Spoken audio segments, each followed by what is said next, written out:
Well, hello, everyone, and welcome here to Bedford. Nick Anastas, Coach Chris Cameron with you. It's FNL Lacrosse presented by the New Hampshire Tomahawks. Over the next 90 or so minutes, another jam-packed show as we welcome in week number 3 statewide in the NHIAA lacrosse schedule. Jack Peters is our Tomahawks Player of the Week. On the boys' side, the senior from Nashua North, 3-sport athlete headed to UMass in the fall to play lacrosse. Titans fresh off a 12-6 win today over Keene. He will join us in about 20 minutes or so. We'll speak with Leslie Y. of Bishop Girton as well, the girls' head coach, trying to guard the Cardinals after a 2-2 start. They suffered their first in-state loss in several years last week. We'll see how the Cardinals rebound tomorrow here on FNL, part of a boys-girls doubleheader, BG at Bedford. Hour number 2, we talk about the One Love Foundation event coming up this week with Bedford senior Sabrina Tipping, Annie Parker, Jr. from Portsmouth, and Sauhegan senior Annika Medeja. They come on at the same time at 7 o'clock. We'll be joined in studio by Kristen Cameron to help me with that interview. And finally, tonight we round out the show with some NCAA talk, college tournaments, of course, begin as early as this weekend, right? In some of the levels? Or? There are some that start this weekend. Yeah. Anthem starts this weekend. Yep. The Ivy tournament starts May 5th. The Big Ten tournament starts May 4th. So a lot to get to. Again, that's coming up at 7:15. Coach, I think we got a loose wire here, so bear with me. Go ahead and can you hear it? Can you hear yourself, Coach? See if we can get that fixed here. I think I may have you in the wrong port.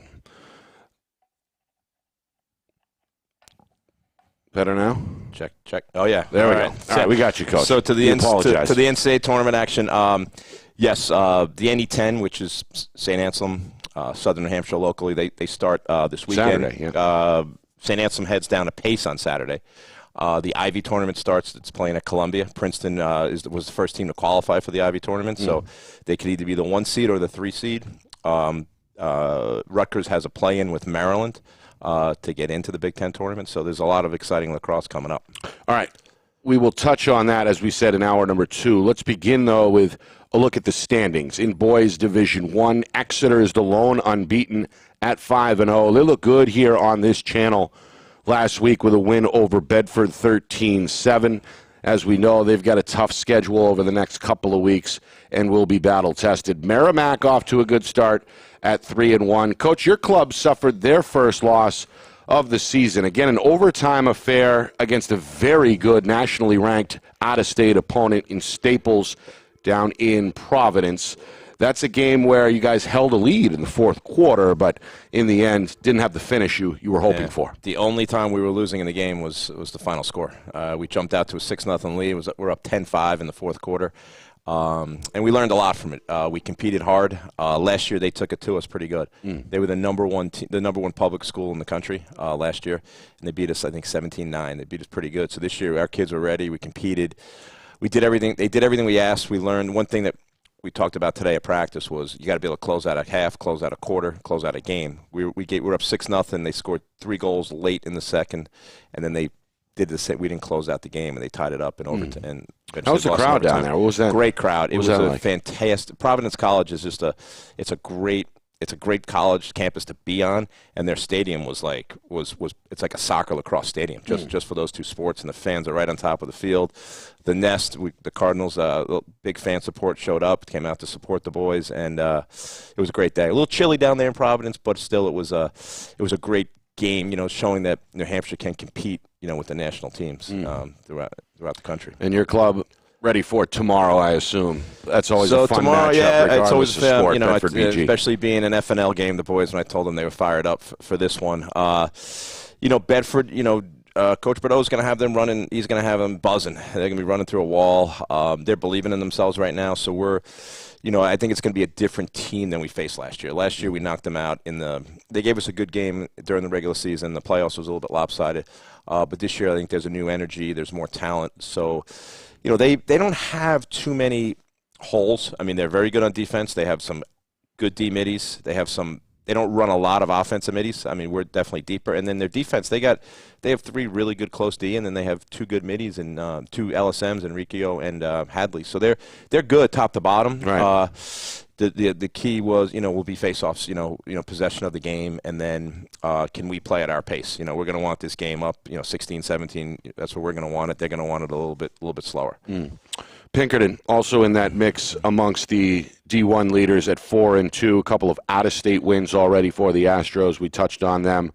Seemingly much improved than a semifinalist appearance last year. Did they beat Longmeadow, or they I didn't check that. I thought they beat Falmouth. They right? beat Falmouth, yes, and I think they lost to Longmeadow 12-10, which was we talked about this on the show before about your out-of-state games. You can't always control the dates of those games. So they played the score wasn't indicative of the pace of the game versus Exeter. They lost at Exeter 5-4. They were up most of that game. Gavin Lechner did not play because he was injured in the Bedford game. So they're a different team without him. But Pinkerton, Cole Frank won 11 of 13 faceoffs. They were up most of the game, and you would see a 5-4 score. So people are like, oh, it must have been zones. No, there were no zones played at all. It was just good goalie play, a little bit of poor shooting, but overall it was a well played game. 5-4 is you don't see too many of those. But then they had to come back the next day and play Longmeadow. That was a 12-10 final. You're right. Final. The other out-of-state win was St. John's. They beat St. John's back on Tuesday. They beat St. John's of Shrewsbury.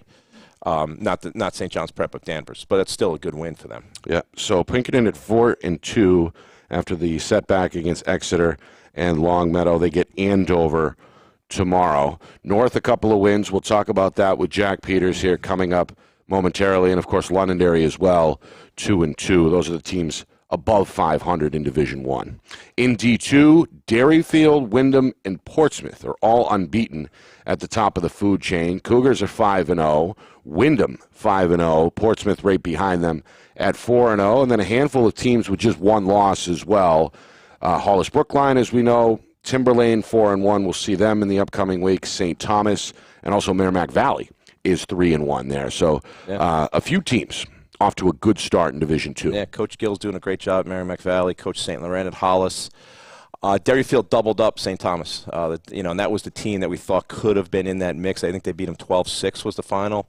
That's the Saints' lone loss. Yep. Yeah, so you have Derryfield. Coming in, it was Derryfield Portsmouth. From what I've seen and watching, Derryfield might be a tick above Portsmouth this year. It's going to be a battle. It's not going to be easy, but those two teams are the clear favorites. And then Coach Blaska's Timberlane Owls, I think, are in that 3-4 game with St. Thomas. And then you have your Hollis's, and then Wyndham 5-0. You can't. I think they were in the New Hampshire High School Sports. I think they just dropped out of the top 10. They're sitting at just outside it. Seems like that's a program that you could now call a program, right? The last 2 years they've graduated arguably their best player and have kept coming back. Ryan before that, Levine, right? I think they made Levine, who's at Syracuse, Ryan at Bentley. But yeah, they made the final. I think they lost to Derryfield in the Final Four. And this year they're knocking on the door again. So they are.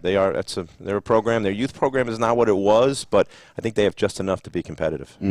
Wins over Sauhegan, Oyster River, Pembroke, Salem, D1, and Hillsborough, Deering, John Stark. They'll get a test tomorrow against Winnicott when Wyndham hosts them at 4 o'clock. Ben is texting me right now the coaches poll. I guess it's a good time to go through it. BG still at 1. Exeter at 2, Pinkerton at 3. No real surprise there. Derryfield, Portsmouth round out the top 5 yet again. Then you have a tie for 6th, Bedford and Timberlane. Londonderry at 8, St. Thomas drops down to 9, and Merrimack, who was not ranked last week, cracks the top 10, replacing Wyndham. Any real beef there, or it's pretty much pretty much right? Merrimack, they played Londonderry tough, and they have some good wins, so. That's a tough one, crossover to see, but I think they're very comparable. So Wyndham would be the only team that I think could be deserving of that. But that's pretty accurate right there. And Bedford, a much improved team. What are they tied with Timberlane? Timberlane at 4-1 in Division II, of course, tied according to the coaches poll with 45 points apiece, tied for the 6th spot. So. With Bedford. Yeah, you're going to see Bedford and London continue to get better throughout the course of the year. On the girls' side, of course, we'll dive into this more with Coach Leslie Y of Bishop Girton at 6:40, and then players Sabrina Tipping, Annie Parker, and Annika Medeja coming up at 7 o'clock. But on the girls' D1 side, Bedford 4-0, Portsmouth 3-1. They suffered an out-of-state loss a couple of days ago, but they handed BG their only in-state loss since, I believe, 2019. If that's right, it sounds right. Back further than that, I'm not sure, but it was a very good Portsmouth team. They were well coached. They had the lead, so they would control the game. The draws were 70%, so that was a big part of that game. And the freshman goalie for Portsmouth stepped up and made some saves. So that's a game. If BG can flip the possession battle, I think that could be a tighter game. But right now, Portsmouth, Bedford are probably 1-2. But BG Bedford's going to be that's going to be an entertaining game tomorrow night. Looking forward to watching that. Yeah, and again, that's the second part of our boys-girls doubleheader. The boys kick off at 4:30, face off at 4:30, and then we'll stay on the air. Kristen will join me in the booth for game number 2 on the ladies' side. Bishop Girton again at Bedford. That game is at 6:30, so a lot to look forward to tomorrow. Speaking of Kristen, she'll be in studio with us for hour number 2 when we speak with the players, Tipping, Parker, and Medeja, all part of the One Love Foundation. The events there, 2 games with the proceeds going to the foundation on May the 1st, Bedford at Sauhegan, May the 3rd, Portsmouth at Bedford. And by the way, we'll be on the air covering that one on May 3rd as well. Coming up, our first guest, Jack Peters. Seems like he's been around forever. The Nashua North standout has been a stud on both the football gridiron, the basketball court, and the lacrosse field for the better part of the last 3 years. We finally talked to him on the other side. You are watching FNL Lacrosse, presented by the New Hampshire Tomahawks. Our broadcast today, as it always is brought to you by Beals Insurance Agency, with locations now in both Bedford and Londonderry. Whether you need home, auto, or business insurance, Beals Insurance will get you both the price and quality coverage that's right for you. Just call 603-471-9999 or visit BealsInsurance.com to request a free quote and start saving money today. Again, that's BealsInsurance.com. Hey, I'm Chad, the owner of New Hampshire iPhone Repair. We're New Hampshire's most trusted and affordable repair shop for your iPhone, iPad, iPod, and even Android needs. Don't worry, we're affordable, reliable, and we back our parts with a lifetime warranty. And you know what the best part is? No, what? We can repair your phone while you wait. I know, that's why I'm here. Oh, I know, Mrs. Green. Here's your iPad, good as new. Bring your phone into New Hampshire iPhone Repair today.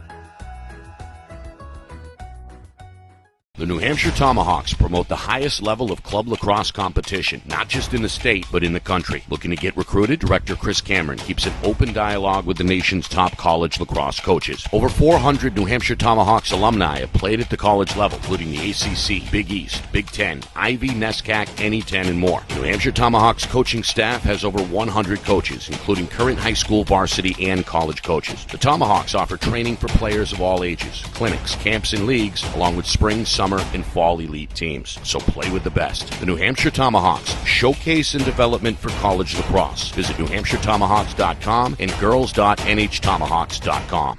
How can you reach your team's fundraising goals at no risk and no cost? MG Sports offers a variety of products to make your team's fundraiser a success. Their products include tickets and discount cards to hundreds of local businesses. MG Sports now has a digital platform where athletes can raise funds in the comfort and safety of their own home. So become another lacrosse program like Bedford, Goffstown, or Memorial that sets fundraising records every season. MG Sports, fundraising made easy. Visit mgsportsfundraising.com to start raising money for your team today. Are you thinking of selling your home? Well, now may be the time, given that spring is here, the market is hot, and interest rates remain at all-time lows. It's time to call Roger Howe, a licensed professional realtor with the Bean Group. Not sure what your home is worth? Roger will provide a market analysis for you at no charge. With 12 years experience in residential, commercial, leasing, and investment properties, Roger knows your local market. So contact Roger Howe of the Bean Group today.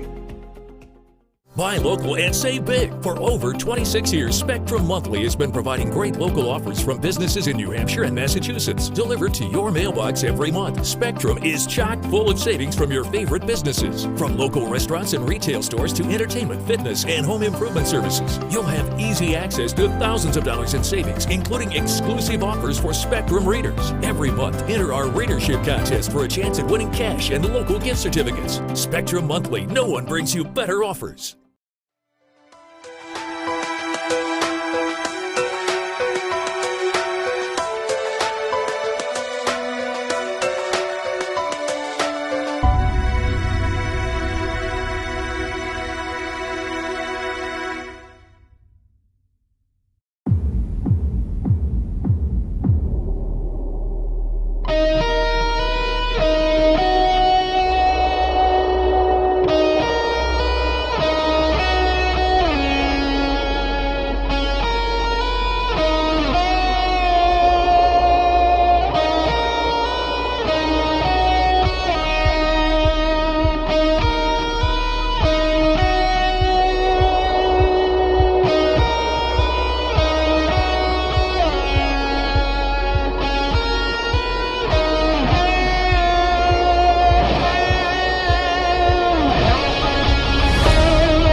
It's FNL Lacrosse presented by the New Hampshire Tomahawks. Nick Anastas, Coach Chris Cameron with you live from the Beals Insurance Studios in Bedford.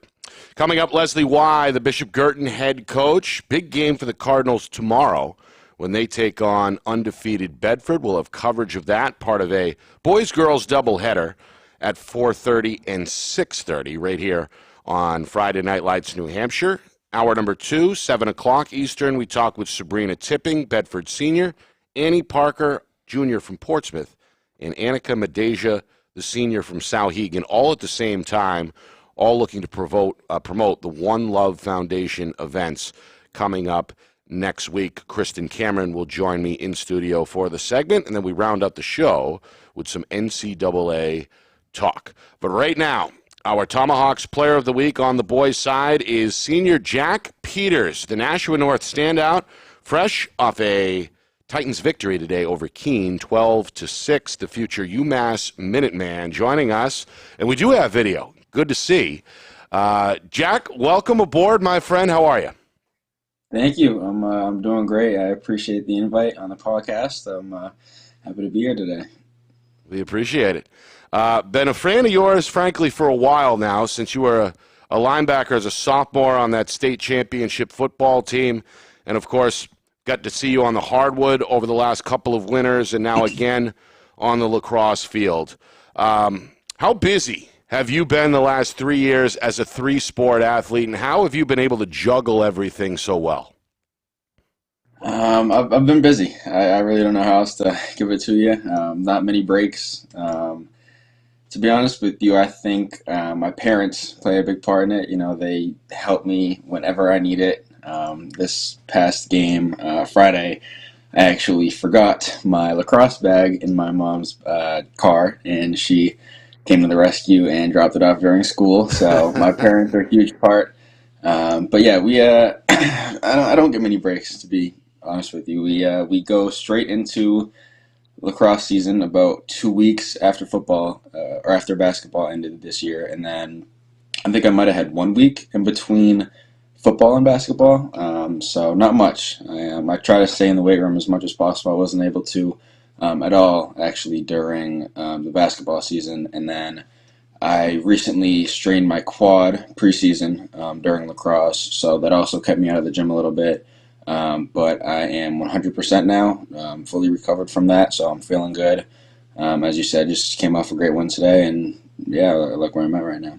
Yeah, a couple of wins already. We'll talk about the team aspect in just a moment, but take me back to where the love of athletics came from and how you got involved with these three particular sports, football, basketball, and lacrosse. I know you got a younger brother who's kind of following up in your footsteps, Luke. He's cracked the ceiling, so to speak, at the varsity level on a couple of sports. You mentioned your parents are heavily involved. Where did it all come from at the beginning in terms of your relationship with athletics, period?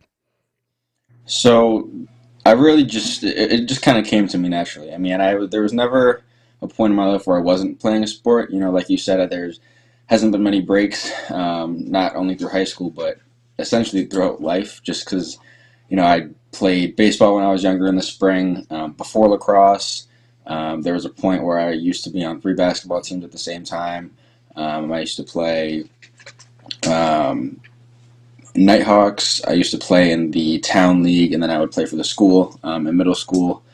I even played soccer when I was younger, so it was kind of just, you know, which sport I liked the most that was going to, you know, take me places when I got older. And I mean, obviously, lacrosse has done that well enough, but I don't ever regret for a second playing basketball or football. But yeah, I started at a young age. You know, playing sports is essentially my life. You know, it's the biggest hobby, and I take pride in it.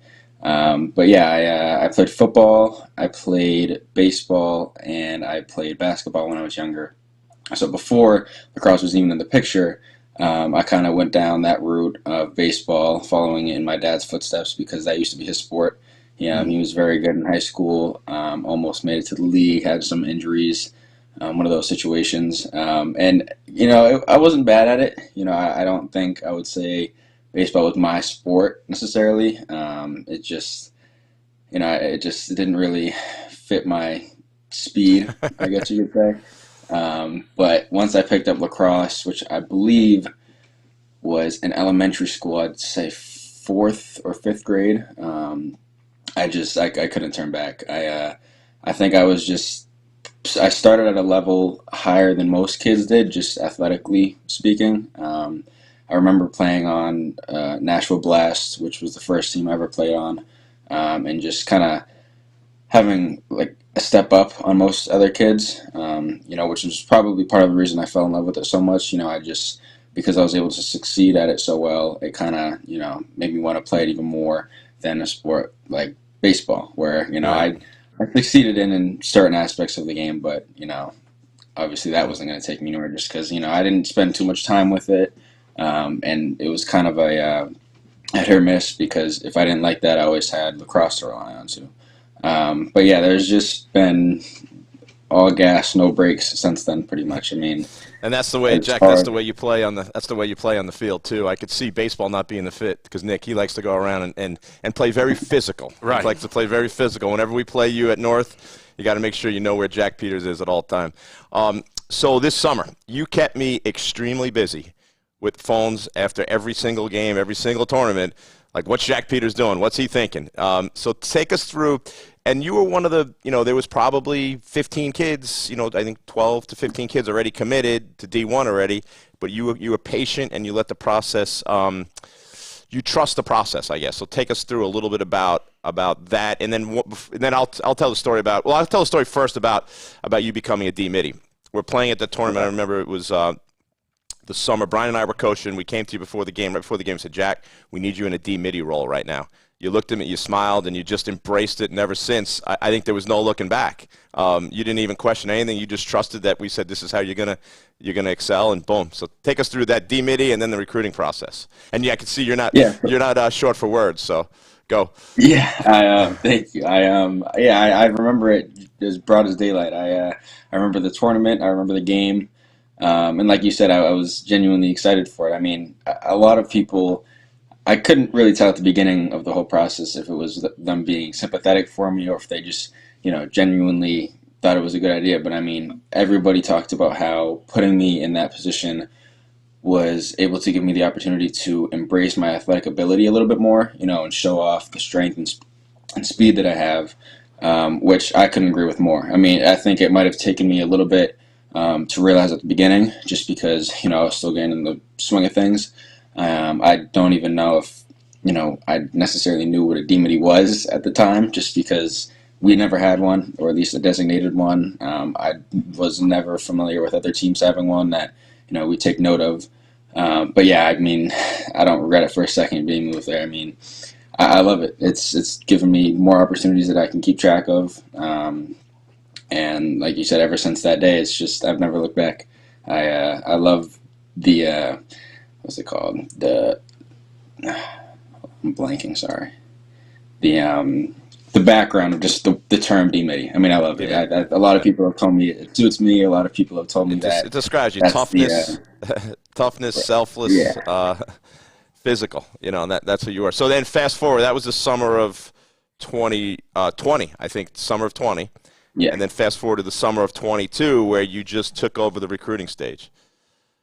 Yeah, so I was honestly not necessarily at a low point, but I mean, at that point in time, I had a decent amount of my teammates committed already. I had some that committed as soon as we were able to communicate with coaches, and then I also had a few that, took their time, and it took a little bit more time for coaches to reach out to them. But yeah, I mean, I really just I let it come to me. I didn't force anything. Every coach that reached out, I treated them like they were my number one, just because I didn't want to take anything for granted. But yeah, this summer was one to remember. It picked up very fast. I remember at the beginning of the summer, I believe ULOL was the only school that had reached out to me, which I believe was the summer after some of my teammates had committed already. And I considered them, the place I was going to be for the next 4 years for a while, because there was a dead period, I guess you could say, between the time they reached out to me and the second school that reached out to me. But I mean, once the third school reached out to me, it kept on piling up. And I mean, I loved it. At times it was a lot, but I just had to adapt to it. And I think I did a decent job at that. and ended up working out pretty well for me. Yeah, you did great. So your situation is a little bit different with the high school team that you play on. Nashua North, Right. great football team. I think you lost to Bedford. Was that the quarters or the semis? Quarters this year, yeah. Quarters this year. I think you were the 1 seed. And then the basketball, you guys made a great run, lost in the semis. Lacrosse, a little different story. What's your role, to help the team, to help your coach, but also to make sure that, and then you and I had that discussion about your individual skills, making sure that you are progressing moving forward. So talk to us a little bit about your experience at Nashua North, just specifically lacrosse. So it's definitely a change of pace, as I'm sure you would have assumed. I mean, since sophomore year, it was kind of I wouldn't say a reality check, but it was definitely, a different perspective on lacrosse. It gave me a very different perspective, and it made me look at things in ways that I never would have, if I didn't play on a team like North. But I think it was good for me. And in certain ways, I lacked a little bit the first year. We had a season which was my sophomore year because of COVID during freshman year. I don't think I put in the necessary amount of work to, maintain the skill level as my fellow offensive middies did at the time. So I think, that set me back a little bit, which was, in my opinion, just kind of a wake-up, a reality check, I guess you'd say. Sorry. But that kind of put into perspective, what kind of things I need to hold myself accountable for, what kind of things I need to do to not only exceed at, the club level over the summer, but to, just be sub or average, keep up with my teammates' stick skills. So it's not necessarily like throwing myself, all on my own, but in certain ways it is. Obviously, I was elected captain sophomore, junior, and senior year this year. So it is a bigger role than I've played on recent teams. I loved playing Tomahawks over the summer. It was awesome. I'll never forget a single year of it. But it was very different. There was a lot of things that I had to do on North that I never did on Tomahawks, that I probably never would have if I didn't play for North. But it was good. I've had to hold myself accountable of things that I didn't. And as much as, I am somewhat in a groove of it now, I definitely wasn't at the beginning of it. But I think the kids that I play with, them being, good kids in general, maybe not the best lacrosse players, has definitely helped. There's a lot of young kids that picked up the stick for the first time while in high school versus kids like me that have been playing for it, I don't know, 5-6 years before I even got into high school. So I'd never for a second consider the team where they are because we don't put in enough work, more just not the type of kids that have been playing lacrosse their whole life. Like I could praise multiple of my teammates for hours just because of, how good of kids they are in school, on the field. They make practice, even though at times coach might make it a little difficult.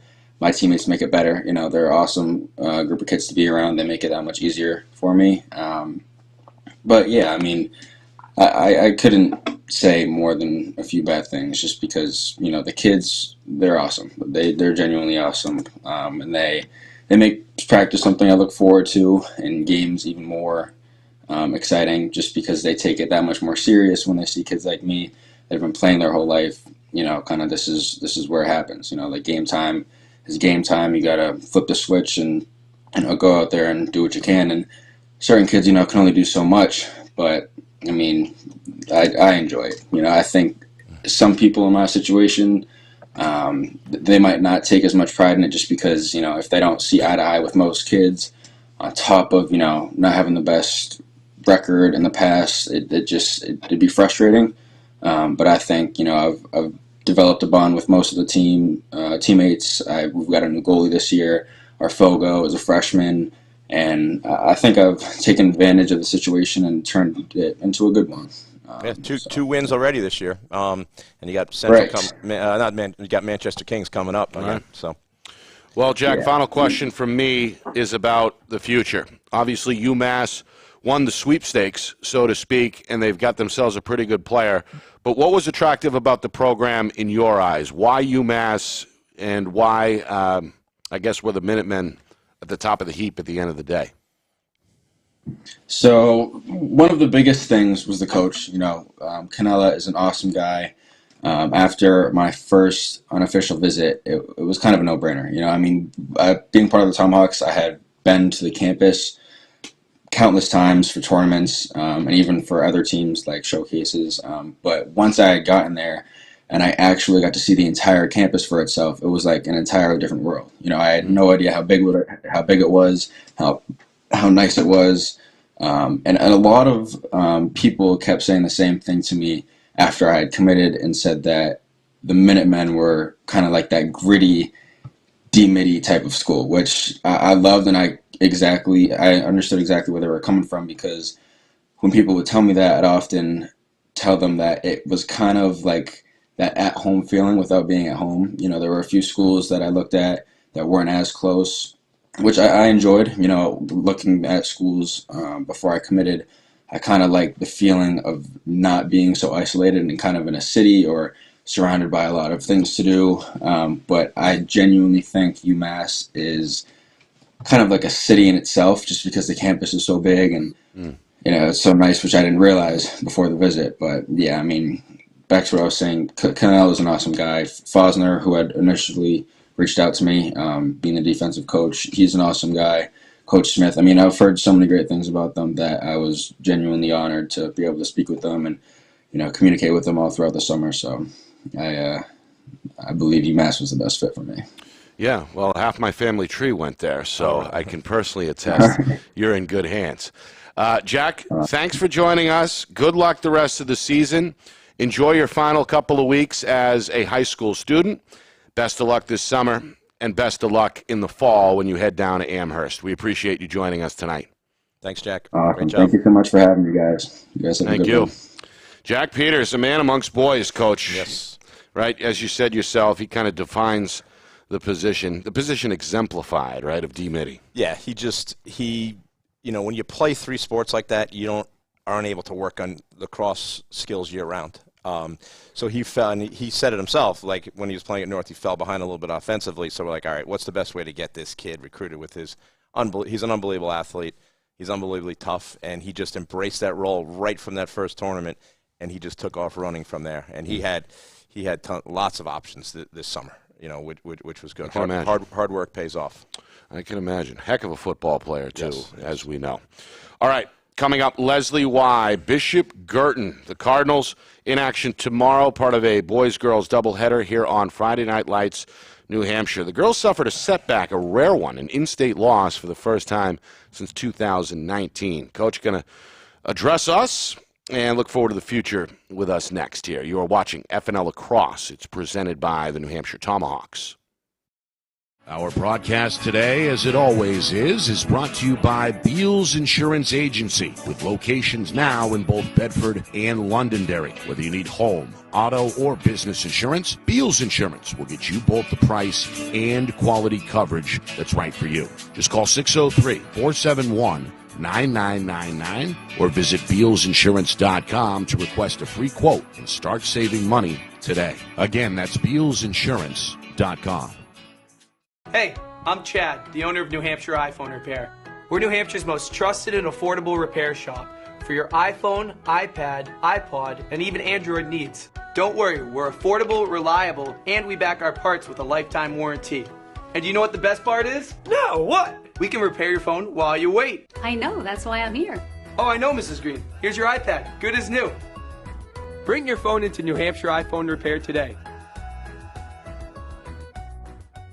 The New Hampshire Tomahawks promote the highest level of club lacrosse competition, not just in the state, but in the country. Looking to get recruited? Director Chris Cameron keeps an open dialogue with the nation's top college lacrosse coaches. Over 400 New Hampshire Tomahawks alumni have played at the college level, including the ACC, Big East, Big Ten, Ivy, NESCAC, NE10, and more. New Hampshire Tomahawks coaching staff has over 100 coaches, including current high school, varsity, and college coaches. The Tomahawks offer training for players of all ages, clinics, camps, and leagues, along with spring, summer, and fall elite teams. So play with the best. The New Hampshire Tomahawks, showcase and development for college lacrosse. Visit NewHampshireTomahawks.com and girls.nhtomahawks.com.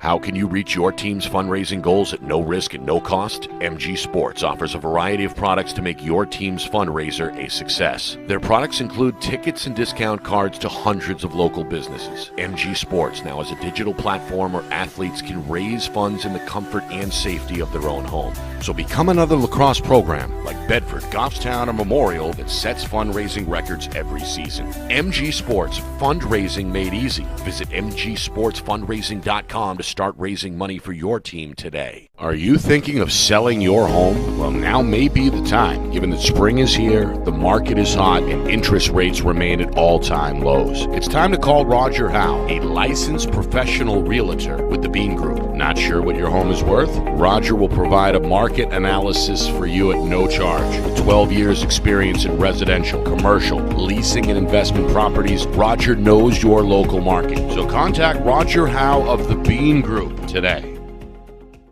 Buy local and save big. For over 26 years, Spectrum Monthly has been providing great local offers from businesses in New Hampshire and Massachusetts, delivered to your mailbox every month. Spectrum is chock full of savings from your favorite businesses. From local restaurants and retail stores to entertainment, fitness, and home improvement services. You'll have easy access to thousands of dollars in savings, including exclusive offers for Spectrum readers. Every month, enter our readership contest for a chance at winning cash and local gift certificates. Spectrum Monthly, no one brings you better offers.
Back here at the Beals Insurance Studios in Bedford, Nick Anastas with Kristen Cameron filling in here for the next couple of segments. How are you? Thanks for having me, Nick. It's great to be here. How are you? Glad to see you back. You'll join me in the booth tomorrow for the second part of a boys' doubleheader, boys-girls doubleheader. BG at Bedford. Boys square off at 4:30, the girls at 6:30. And then, of course, a big event, I guess across a couple of games next week, benefiting the One Love Foundation. Bedford at Souhegan on May the 1st, and Portsmouth at Bedford on May the 3rd. We'll have coverage of that game here on Friday Night Lights, New Hampshire.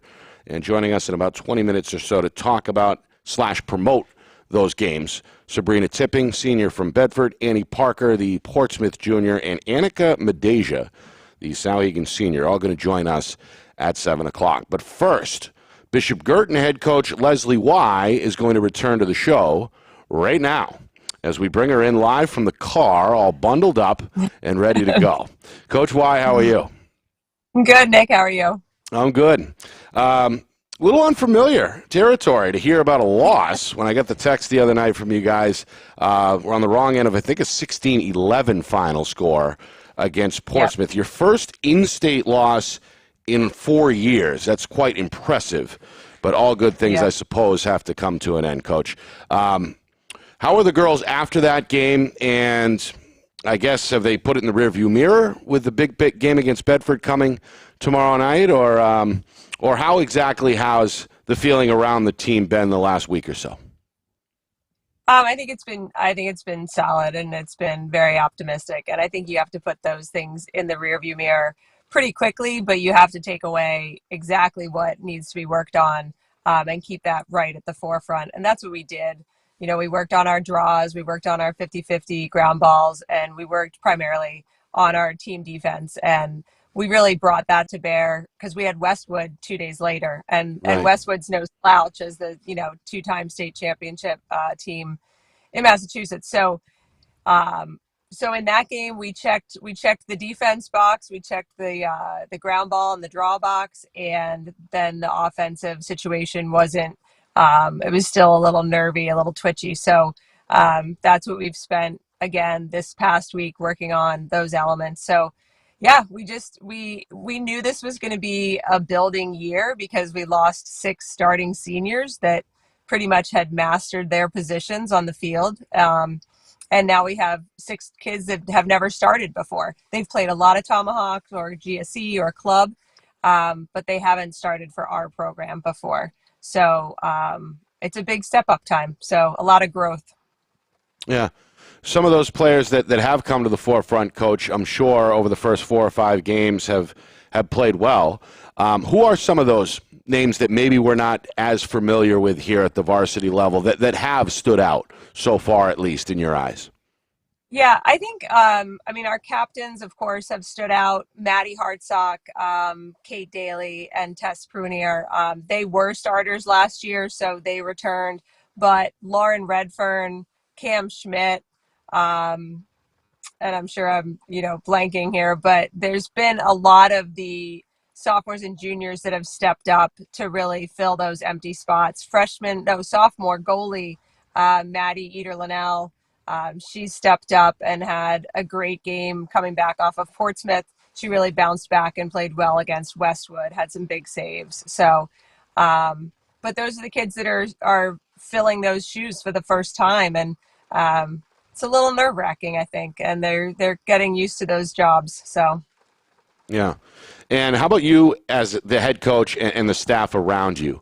Obviously, a little unfamiliar here. You've challenged yourself, it seems like, with the out-of-state schedule yet again.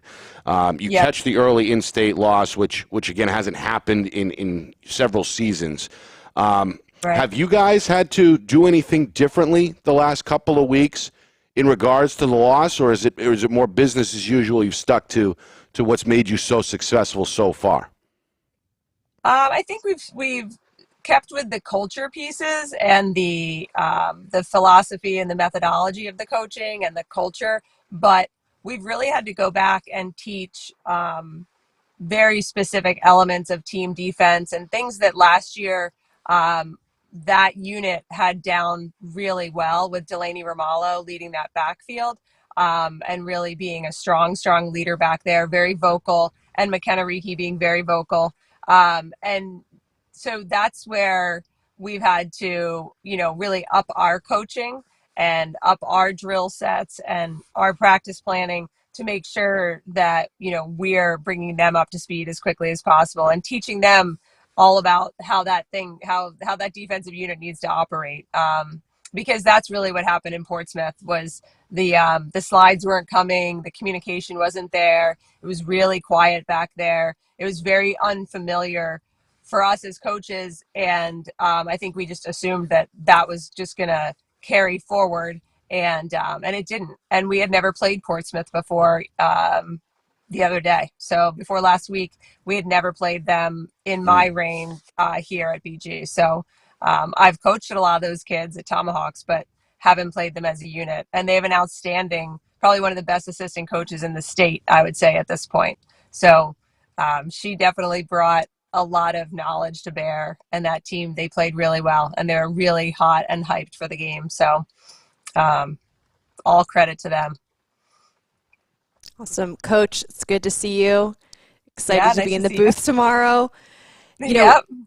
Thinking back to that Portsmouth game, your team was in an early deficit and had to claw their way back. What do you say to the team in a moment like that? How do you coach them through that fight back? Yeah, it's one ground ball, it's one draw, it's one feed, it's one shot. Like, it's just staying in the moment, and it's capturing and winning at every single piece of the game, moment by moment. And a 4-goal deficit or a 3-goal deficit, Because I think most of the game it wasn't more than a 3-goal, 4-goal.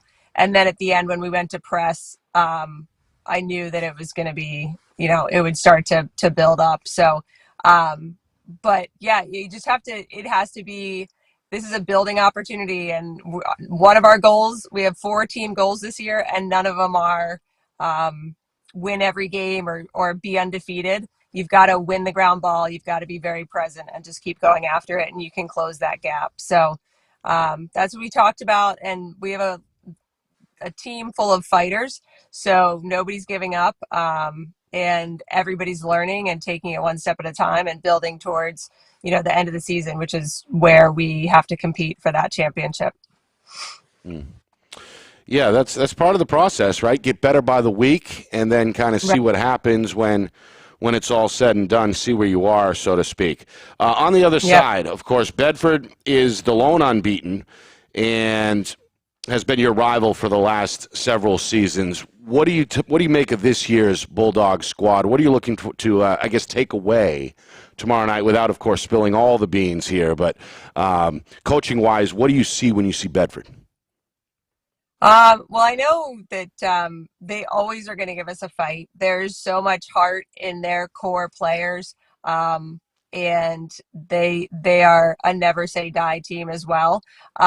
So they're going to get after it and get after us for sure. We definitely have, a similar approach as we have in years past, where we have to make sure we contain certain players and not let them get too much space or time and get their hands free, because when their hands are free, those kids shoot and they have some pretty great shots. So we got to stay on their hands and make sure that we don't give them that space to do that. I think Sydney Grogan may still be out. I'm not sure what her status is, but I know she's coming from basketball. She had a knee, she had to take care of some knee stuff. So I think that's, we may see a Bedford now that would look very different at the end of the season. So again, you take it game by game and you do what you can do in that game, and then you move forward and you don't assume anything. And we never assume that, they don't have this player, they don't have that player, or whatever the case may be. We take them as seriously this year in this game as we always have, which is very seriously. What do you expect crowd-wise tomorrow? Well, Chris got me roped into, in fairness, I agreed readily, but he did rope me into the doubleheader, taking our home game back to Bedford, which I was fine with. It's always a great crowd at Bedford or at our place when we play Bedford. But I think with the doubleheader with the boys, I anticipate that it'll be a very packed house and that the boys will stay. And that all the Bedford fans will come out, because they all are gunning for a Bedford win, and ours too, gunning for a BG win. So I expect it's going to be a rowdy, packed house tomorrow night. Yeah, just the latest chapter in what's been a fun rivalry, really across sports over the last handful of years. Glad to be a part of it. We appreciate you, Coach, as usual. Good luck tomorrow, and we'll talk again down the road. Thanks again for coming on. All right. Thanks so much. Thank you. Coach Leslie Y. She likes to do the interview from the car. We've seen that one before, yeah. Yes. What'd you make about what she said there? Anything jump out? Yeah, I think she's, spot on. We don't know what Bedford team we're going to see tomorrow with player personnel. Regardless of who's on the field, they have depth. They're a really good team. They're going to come to play. I think, BG showed that they need to make some adjustments in order to be competitive the rest of the season. And so it will be really interesting to see how the girls respond tomorrow, what they learned from those, 2 losses, and how they build moving forward. How long does it take to get some of those new players acclimated? Typically, you're a coach, obviously. It seems like sometimes time, right, is necessary, especially on the communication end, as she pointed out, some of the defensive errors, etc. But is there a general timetable for a team to kind of come together and get used to playing with one another? I think one of the biggest differences coming from, the middle school and youth level, leveling up to high school, is actually just the physicality of the game. They let a lot more go. You're you're playing against girls who are bigger, stronger. And I think once you do settle in and just get those reps in games and even practicing with your own team, the girls will be a lot more ready to face that tougher competition. Right. Checks that they were used to getting calls and getting the ball back. It doesn't work like that anymore. And so I think time, reps at practice, that's what's going to prepare them for the games. And obviously you've been in a position at leadership at BG and, of course, at Northwestern. The loss is not used to it, right, especially with a program like that. So as a player, how do some of those senior leaders kind of, I guess, sound the rallying cry and set the example during a time like that? Leadership is huge for a team. It really sets the tone for how are you going to move forward. And so, when you have really good leaders, like I know the BG team does, they are going to focus on what they can improve. And like what you said, put it in the rearview mirror. They need to be focused on getting better on every single rep at every practice, because those opportunities, those little moments are what's going to really make or break a team. And I think as long as they are learning from, their not necessarily mistakes, but learning how to play better together, I think the leaders will help them stay on that Right. track. Big game for both teams. We know that. Bedford looking to stay unbeaten and get one on their rival. And, of course, Bishop Girton looking to get back on the winning track. We'll have it all for you tomorrow night, part of a boys-girls doubleheader. Boys are first at 4:30. The girls will follow at 6:30.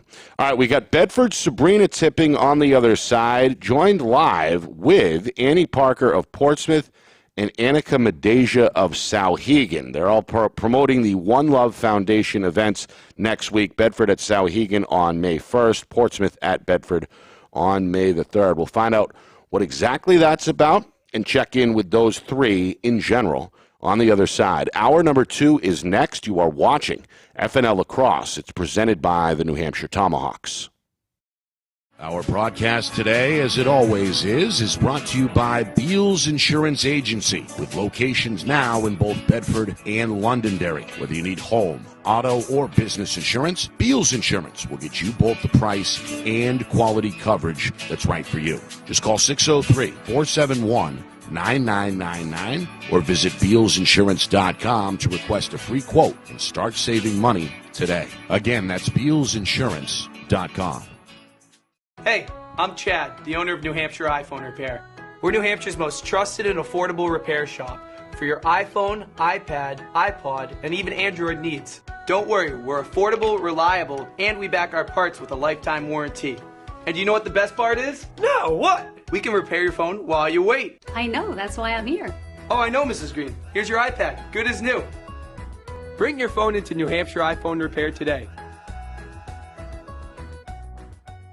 The New Hampshire Tomahawks promote the highest level of club lacrosse competition, not just in the state, but in the country. Looking to get recruited? Director Chris Cameron keeps an open dialogue with the nation's top college lacrosse coaches. Over 400 New Hampshire Tomahawks alumni have played at the college level, including the ACC, Big East, Big Ten, Ivy, NESCAC, NE10, and more. The New Hampshire Tomahawks coaching staff has over 100 coaches, including current high school varsity and college coaches. The Tomahawks offer training for players of all ages, clinics, camps, and leagues, along with spring, summer, and fall elite teams. So play with the best. The New Hampshire Tomahawks, showcase and development for college lacrosse. Visit NewHampshireTomahawks.com and girls.nhtomahawks.com.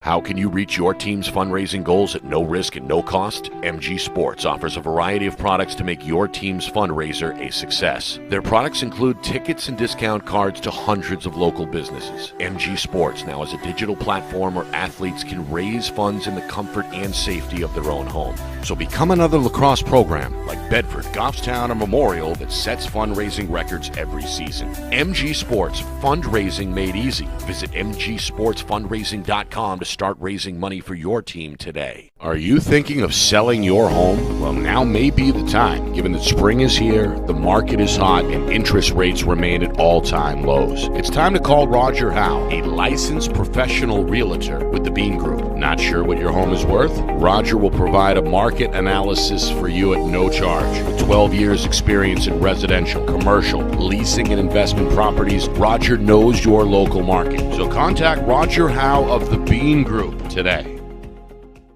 Buy local and save big. For over 26 years, Spectrum Monthly has been providing great local offers from businesses in New Hampshire and Massachusetts, delivered to your mailbox every month. Spectrum is chock full of savings from your favorite businesses. From local restaurants and retail stores to entertainment, fitness, and home improvement services. You'll have easy access to thousands of dollars in savings, including exclusive offers for Spectrum readers. Every month, enter our readership contest for a chance at winning cash and local gift certificates. Spectrum Monthly, no one brings you better offers.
It's hour number 2 here of FNL Lacrosse, presented by the New Hampshire Tomahawks. Nick Anastas, Kristen Cameron with you, live from the Beals Insurance Studios in Bedford. We're on every Monday night live at 6 o'clock Eastern. If you miss any part of the show, don't worry.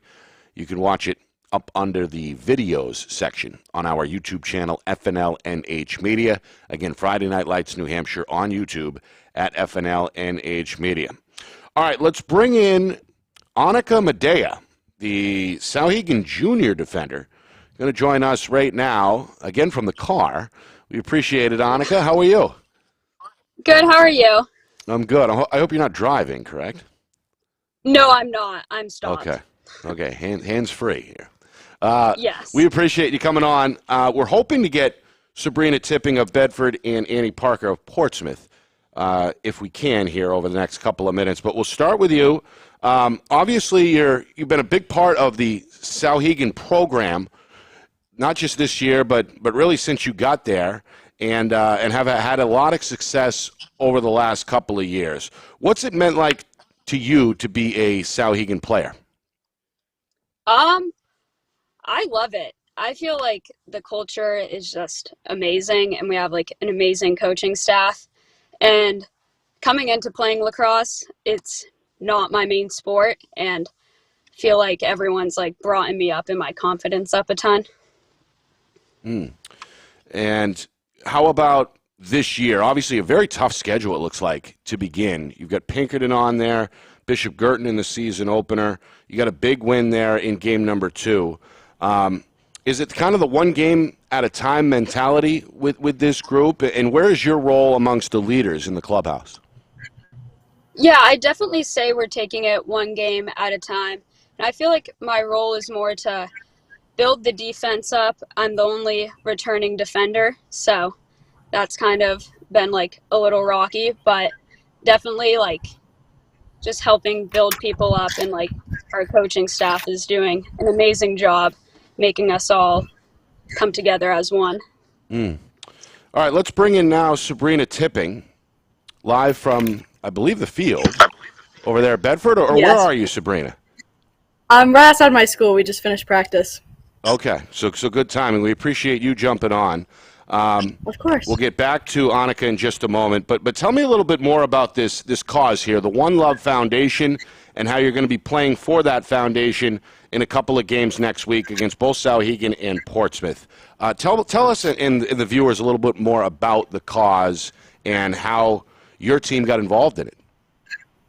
Yeah, so One Love is to basically raise awareness for the difference between healthy and unhealthy relationships, and Bedford partnered with both Sauhegan and Portsmouth to like play in honor of One Love and kind of like bring awareness to One Love and help educate people on the boundaries of unhealthy versus healthy relationships. Great cause, as we know, and an important issue for sure. Talk about a little bit about, I guess, tomorrow night. We'll get back to the foundation here in a moment, but big game looming tomorrow. We'll be there, BG and Bedford at 6:30. You guys look to stay undefeated. What would a win over the Cardinals mean to you personally? I think I've definitely been fighting for this for the past 3 years that I've had on this team, so I think it would be a big accomplishment, and I'd definitely be proud of both me and the rest of the team around us. So I'm excited. Annika, question for you about One Love. You know, I know the foundation, it's all about raising awareness, like what Sabrina said, for healthy relationships. And I know relationships on a team can be closer than ever. Tell me about, you know, relationships on your team, friendships, how you all, you know, work on building those relationships and how crucial that is to being able to play together on the field. Wait, sorry, you're asking like how we build good relationships on our team? Yeah, and how does that impact how you play together? Okay, I'd say definitely. We have a smaller team this year, which I think definitely helps. We all like love each other. Most of us play kind of like around the same sports, and we're all like friends outside of practice and like being on a team, and definitely just like incorporating like fun things into practice. Like, I don't know, we have like dance parties halfway through practice most of the time. Just like stuff like that. Like we're doing like laser tag this vacation. Like I'd say just like making sure that we're keeping it fun in between. Like we know we're here to like practice, but also like we want to have fun and like remember why we love playing the sport. Yeah, that's great. You can really see how team bonding pays off on the field. Any dance parties over at Bedford, Sabrina? A couple. We got a lot of pasta parties going on too tonight before BG. Yeah, that was my next question is what is the routine on the eve of a game, especially a big game? Is there something you guys all do together? Is the pasta parties, is that routine, or what are some of the things you do individually to get ready on the eve of a game? We like pasta parties a lot. It gets us like fueled up for the day and also gets us more bonded and more connected like right before the big game, which I think is a good thing. And then personally, I like to go to bed early, honestly. That's like get as much rest as possible, be ready for the next day. Don't overthink it too much. Just kind of go in and play as hard as I can. Smart advice for sure. All right, put on the coaching cap just for a second, Sabrina. What does your team need to do well tomorrow to beat Bishop Girton? I think we need to hold possession well, and we need to be smart with the ball and just play our game, and we'll be all right. Sometimes it's a simple game, right? Simple game that is never easy. That's right. Easier said than done, especially against a team like Bishop Girton. All right, let's talk about the future with you two. I guess we'll go back to Annika. I was told you were a senior, then I was told you were a junior, and then I was told that you might be doing a PG year. Is any of that true, or where does it exactly stand with you? Yes, so I decided to take a PG year next year.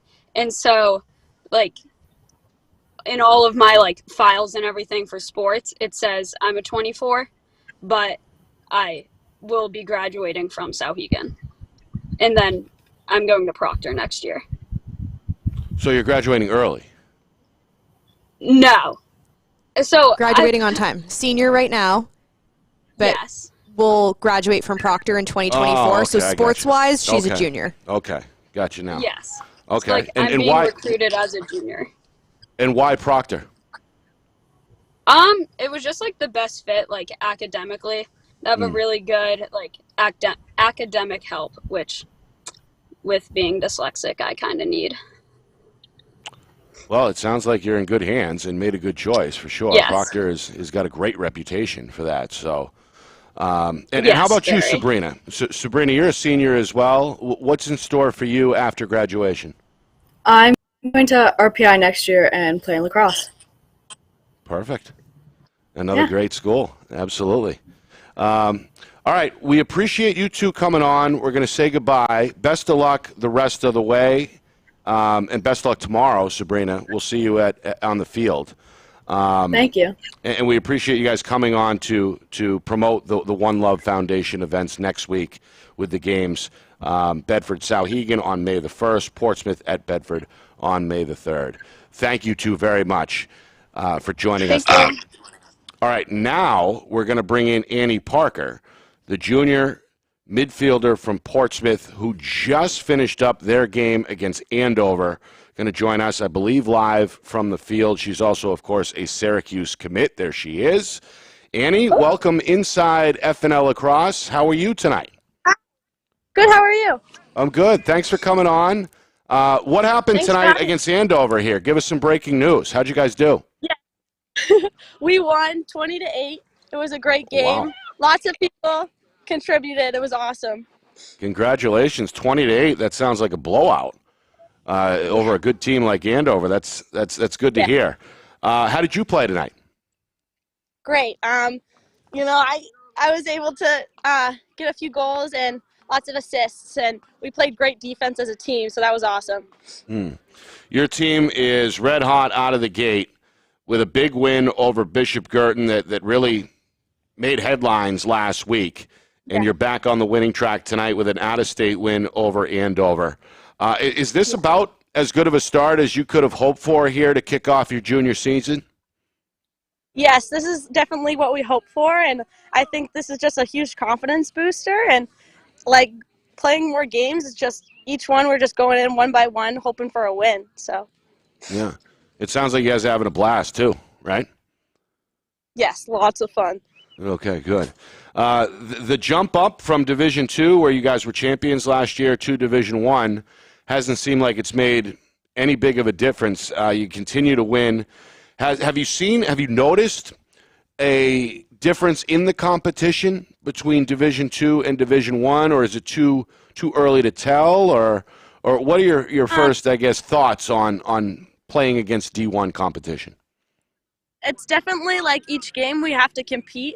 It's definitely better games. We have more consistent schedule. Each one's hard, and I think that just makes us better as a team. It's definitely more enjoyable because we're here to compete, and we love to have challenging games. Annie, I watched you play against BG last week and was very impressed. You know, you are a two-way midfielder all over the field, even taking the draw. I'm curious, at the college level, you're typically not able to always be a two-way midfielder, take the draw. Where do you see yourself fitting in on that Syracuse team in a couple years? I'm not sure. I feel like I can do whatever, so I'm just there to play what position they're gonna need, and I think that I'm trying to practice everything, whether that's defense, offense, taking the draw, so that when I go in, I'm able to accommodate whatever position they're needing. That's a great mindset. Now, obviously, you have a lot of offensive threats on this Portsmouth team. How do you balance, being great individual players and you could probably 1v1 dodge all day versus, really working on that two-man game, that team offense? Yeah, well, against some teams, the 1v1 isn't always going to be there. So we really take every game as a chance to get better. Those 2-man games are very important, and we have so many threats that we just try to get it to each other. And if someone's hot or wants to take it, we'll let them. We'll clear out and let them have it. We're a very selfless team, so we like to share the ball. Yeah, that was evident. It's fun to play around, players who make each other better. So excited to watch the Clippers the rest of the season. Yeah. We're going to see you next week, Annie, when you take on Bedford. And that's, of course, part of the One Love Foundation event that kicks off next week. Tell us a little bit about the event. We heard from Sabrina Tipping of Bedford and Annika Medea of Sauhegan and their thoughts on it. Obviously, Bedford, Sauhegan, Portsmouth, the three teams involved with the foundation. But what can you tell us, and what does it mean to you? Well, JoJo does a great job of showing us, what it is to be a good team. And especially in high school, it's hard to, navigate healthy relationships. And I think that our team just really shows how we can, help each other and guide each other through, friendship. And it's a great time to be make the game bigger than lacrosse. Finally, your decision to go to Syracuse seems like kind of a no-brainer, but what went into that, and how excited are you a couple years from now to be part of the Orange? I'm super excited. I think I went on my visit and I just immediately knew. I want to grow as a player, as a person, as a student, all of it. And the team is just great. The coaches are amazing. These are people that I just look up to, and I think I can really see myself there. Well, good luck the rest of the way. We'll talk to you down the road, I'm sure, and we appreciate you joining us, especially on short notice after a game. Appreciate it, and best of luck. Thank you. Bye. Thank you. That's, again, Annie Parker, the junior standout midfielder for a very dangerous D1 Portsmouth Clipper team. Three very bright young women, it seems like, and obviously going to lace it up for a great cause next week, part of the One Love Foundation. Bedford at Sauhegan May the 1st, Portsmouth at Bedford on May the 3rd. Proceeds, again, going to the One Love Foundation. What'd you think there? On One Love, I love how these coaches are, like what Annie said, making this bigger than lacrosse. Being on a team is all about relationships, building friendships, great communication, and, those are skills that will last way longer than a lacrosse career will. Right. And so it's great to see that. Yeah.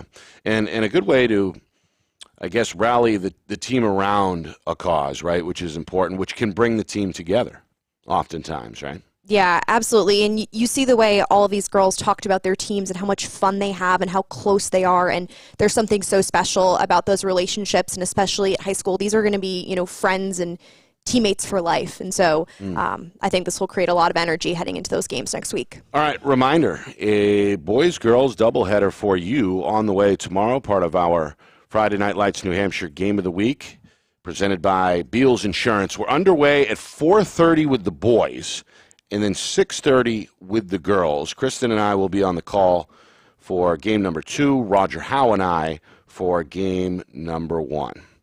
All right, Kristen, looking forward to it. Thank you for sitting in. And I believe your old man is supposed to be back for some NCAA talk on the other side of the break. We'll close it out with college lacrosse discussion next. You are watching FNL Lacrosse, presented by the New Hampshire Tomahawks. Our broadcast today, as it always is brought to you by Beals Insurance Agency, with locations now in both Bedford and Londonderry. Whether you need home, auto, or business insurance, Beals Insurance will get you both the price and quality coverage that's right for you. Just call 603-471-9999 or visit BealsInsurance.com to request a free quote and start saving money today. Again, that's BealsInsurance.com. Hey, I'm Chad, the owner of New Hampshire iPhone Repair. We're New Hampshire's most trusted and affordable repair shop for your iPhone, iPad, iPod, and even Android needs. Don't worry, we're affordable, reliable, and we back our parts with a lifetime warranty. And you know what the best part is? No, what? We can repair your phone while you wait. I know, that's why I'm here. Oh, I know, Mrs. Green. Here's your iPad, good as new. Bring your phone into New Hampshire iPhone Repair today. The New Hampshire Tomahawks promote the highest level of club lacrosse competition, not just in the state, but in the country. Looking to get recruited? Director Chris Cameron keeps an open dialogue with the nation's top college lacrosse coaches. Over 400 New Hampshire Tomahawks alumni have played at the college level, including the ACC, Big East, Big Ten, Ivy, NESCAC, NE10, and more. New Hampshire Tomahawks coaching staff has over 100 coaches, including current high school, varsity, and college coaches. The Tomahawks offer training for players of all ages, clinics, camps, and leagues, along with spring, summer, and fall elite teams. So play with the best. The New Hampshire Tomahawks, showcase and development for college lacrosse. Visit NewHampshireTomahawks.com and girls.nhtomahawks.com. How can you reach your team's fundraising goals at no risk and no cost? MG Sports offers a variety of products to make your team's fundraiser a success. Their products include tickets and discount cards to hundreds of local businesses. MG Sports now has a digital platform where athletes can raise funds in the comfort and safety of their own home. So become another lacrosse program like Bedford, Goffstown, or Memorial that sets fundraising records every season. MG Sports, fundraising made easy. Visit mgsportsfundraising.com to start raising money for your team today. Are you thinking of selling your home? Well, now may be the time, given that spring is here, the market is hot, and interest rates remain at all-time lows. It's time to call Roger Howe, a licensed professional realtor with the Bean Group. Not sure what your home is worth? Roger will provide a market analysis for you at no charge. With 12 years experience in residential, commercial, leasing, and investment properties, Roger knows your local market. So contact Roger Howe of the Bean Group today. Buy local and save big. For over 26 years, Spectrum Monthly has been providing great local offers from businesses in New Hampshire and Massachusetts, delivered to your mailbox every month. Spectrum is chock full of savings from your favorite businesses. From local restaurants and retail stores to entertainment, fitness, and home improvement services. You'll have easy access to thousands of dollars in savings, including exclusive offers for Spectrum readers. Every month, enter our readership contest for a chance at winning cash and local gift certificates. Spectrum Monthly, no one brings you better offers.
Final segment here of FNL Lacrosse, presented by the New Hampshire Tomahawks. Nick Anastas, Coach Chris Cameron with you. We'll be joined in a moment with a special guest, Brian Cameron, Sr.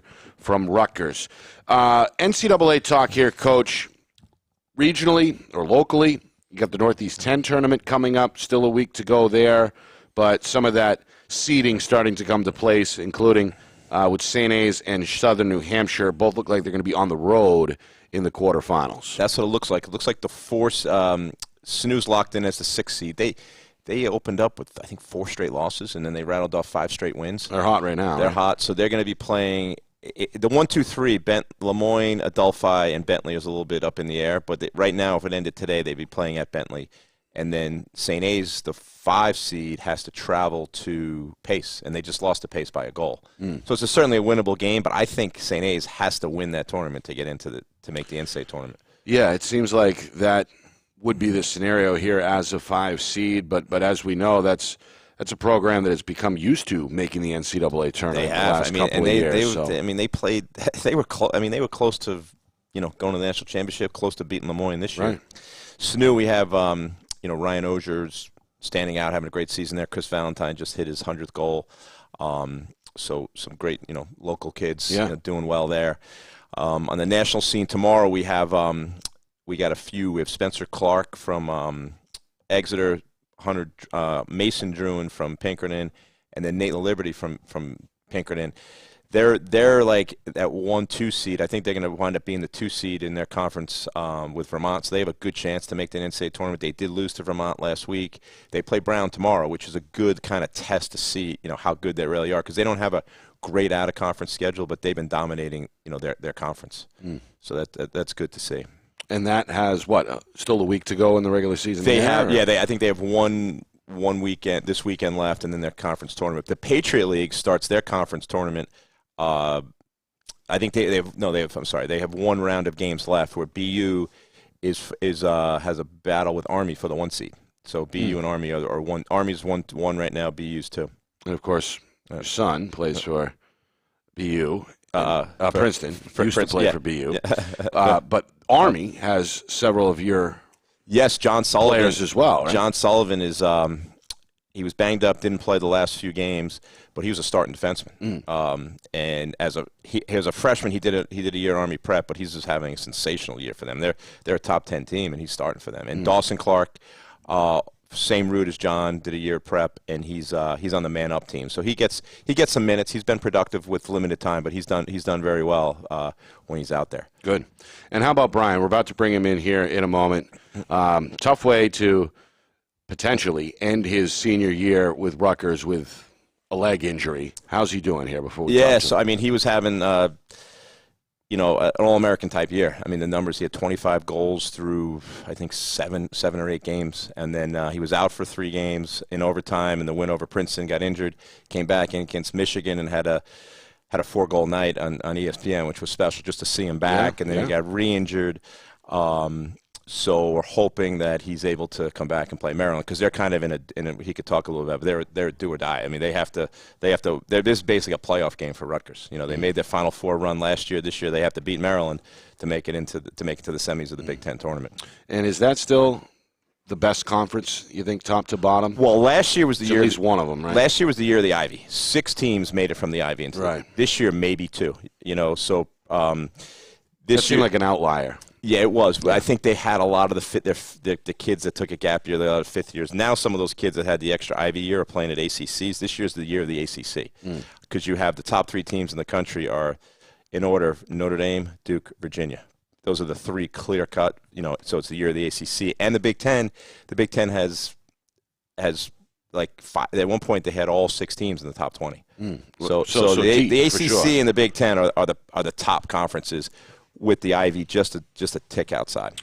Let's bring him in. Brian Cameron, live from New Jersey, the former Bishop Girton standout and friend of the program, as we know. How are you doing, Brian? No audio here, Ben. Let's see if we can. You there, Brian? Let's take 2 here. Can you hear us? Yes. Can you hear me? Yes. Now we can. All right. Thanks for having me. No, thanks for coming on, especially on short notice.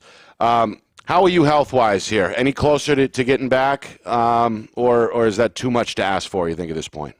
Definitely going to be a big Tuesday, Wednesday, Thursday, Friday, and even Saturday. It's a night game, so I have the whole day. But definitely have a great training staff and support system. So definitely doing all that I can to help my team in the playoffs. Prior to the injury, as Coach just said, you were really having kind of a career year.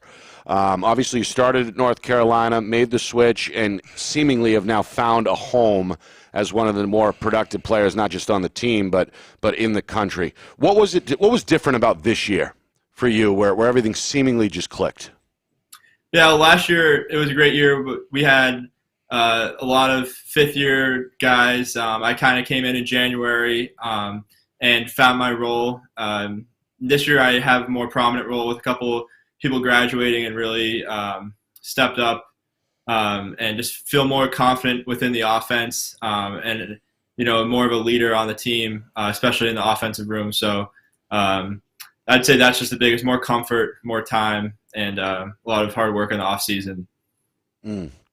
What's it been like having to watch from the sidelines here, knowing that you could make a difference out there, but can't get back in? How frustrating has it been to watch during this process here with the injury? Yeah, it's tough. This is kind of everything that I worked for, so definitely hard to see the season kind of wash away. But have another opportunity this weekend, hopefully get healthy, and really just my focus has been mentoring the young guys. We have a lot of young attackmen that are going to be great Big Ten players for Rutgers, so really helping them, driving them to and from practice, talking with them. I went to my brother's game with a couple of the freshmen, just, talking with them. And that's really been my focus, other than getting healthy, is helping those younger guys come along. How about off the field?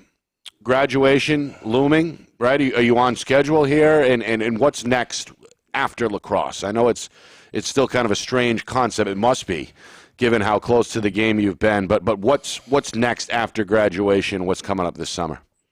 Yeah, I'm starting full-time Tomahawks in June and plan on coaching BG and Tomahawks. And that's kind of the plan right now. I'm really excited to jump on board and help out the family business and do anything that I can to help out. And I've been doing Tomahawks for a while now, and I'm excited to step into a more prominent role. That's what I figured you'd say. Coach, you got anything for him? Yeah. So Brian, he's been helping us out with BG. He clips our huddle, so he sends out clips to the. So it's like he's on staff, but he's not there. But one thing, in addition to that, he just got named on the PL draft board, one of the top 4 attackmen in the country on the draft board. So that draft's coming up. But Brian, one of the other things that you're doing is athlete's goal. Tell us a little bit about your athlete's goal that you're going to be working on when you return to New Hampshire.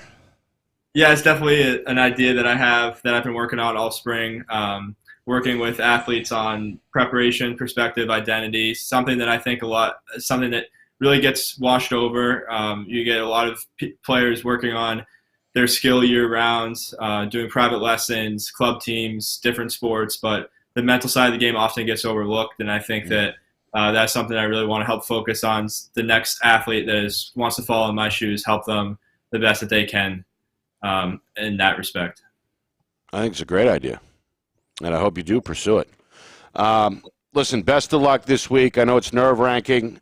We hope you can get on the field against Maryland in a big game, but if not, it's certainly been a great ride, and we appreciate you coming on, not just tonight, but over the years, and wish you the best of luck moving forward. Thanks, Brian. Thank you. I'll be back hopefully later than sooner, but hopefully it'll be in the booth with you a little bit. That sounds good. Sounds good, brother. Thank you. Thanks, Brian. For having me. Again, Brian Cameron, friend of the show at this point, and hard to believe, Coach, that he's on the eve of graduation. It flies by. I mean, you talk about. I remember you brought him as a skinny little 15-year-old by the studio, and now he's one of the best players in the country. Yeah, he's got an interest in the communication. That's what his major is, media and communication. So he loves listening to you whenever he can. Listen to the show, and he's fired up because their practice usually ends around 4. So he's going to run over and watch the FNL broadcast tomorrow at 4:30. So, it goes fast. I mean, when you think about just this season goes fast, and you talk about like it's a blinker. We're almost in May with this. You know, it's our third show, so you got to enjoy every day. You got to enjoy every day you're out there on the field, and that's what he certainly did. So you know, it's hopefully they can you know, as the season goes on, he'll get healthier. So hopefully they can just get through this game. Right. And then we have, you know, Princeton Cornell are playing for the Ivy League. It's interesting the way the Ivy League does it is they consider you the Ivy League champion, the regular season champion is the Ivy League champion. Oh, you probably know that. Right, same with basketball. Oh, is that what basketball does? But to get to the NCAA tournament bid, you need to win the tournament. So that is different. So the winner of this game of Princeton at Cornell gets the number 1 seed, and they play the winner of Yale Harvard. The loser of this game plays Penn. So it's almost like a play-in tournament. Well, they're both in. It's just a matter of Cornell and Princeton are in. It's just a matter of seeding. Okay. Yale and Harvard, that's a play-in for them. The winner of that game is the 4th seed. The loser's done. All right, we'll switch gears a final time quickly and take a look at the upcoming week here. Again, reminder, tomorrow, boys-girls doubleheader, BG at Bedford. I know that's got your attention, Coach. You guys are up first at 4:30, the ladies at 6:30. But what else to watch between now and next Monday when we're back on the air? I would say, you know, Exeter's got that tough schedule. See how they handle it. You know, hopefully, you know, get Gavin Lechner back. You know, you want to see, you know, we had him on the show. He's just a great kid. Yeah. You want to see him back. I think as we expected, it's a three-team race in Division I. You'll see in the next week, you're going to see BG Exeter on Thursday. Right. And then on the eve of the BG Exeter rematch will be our next show next Tuesday. So, you know, see how that plays out. It's kind of like the COVID season of 21 where they had you in pods and you would play a team on a Tuesday and play them again on a Thursday. Right. Which was not always indicative of how your team was because you could be not playing well at that time. You could have a few key injuries and then you see that team later on. So, and that's what this, you know, it's a scheduling thing. It's not ideal, but we're excited that they stepped up and played us twice because in Division I you have 12 teams. That means you play everybody once, but you have to play 12 games in order to be eligible for the tournament. So someone needed to step up and play us that second time. So we appreciate Coach Brewster and Coach Ball making that happen. Yeah. All right. Want to thank our guests tonight for coming on. Jack Peters, the senior from Nashua North, terrific all-around athlete on his way to UMass in the fall. We appreciate Coach Leslie Y. of Bishop Girton for coming on. We wish the Cardinals luck tomorrow. And we wish the Bulldogs luck as well. We appreciate Sabrina Tipping, the senior defender, joining us. Annie Parker, junior from Portsmouth, on her way to Syracuse. And Annika Medea, the senior defender from Sauhegan, all again playing for the One Love Foundation in a pair of games next week. And our special guest tonight, Brian Cameron, live from Rutgers University. Want to thank the sponsors as well. Of course, the New Hampshire Tomahawks, Beals Insurance, MG Sports Fundraising, New Hampshire iPhone Repair, and, of course, Spectrum Monthly. Appreciate them. Roger Howe and I will be on the call tomorrow at 4:30. BG at Bedford. Kristen Cameron and I will have the BG at Bedford girls game at 6:30. For our director, the wizard of replay, Ben Beals, the man behind the curtain, and, of course, the executive producer, Steve Beals, down in the Sunshine State. For Kristen Cameron, Coach Chris Cameron, I'm Nick Anastas saying so long. This has been FNL Lacrosse, presented by Beals Insurance.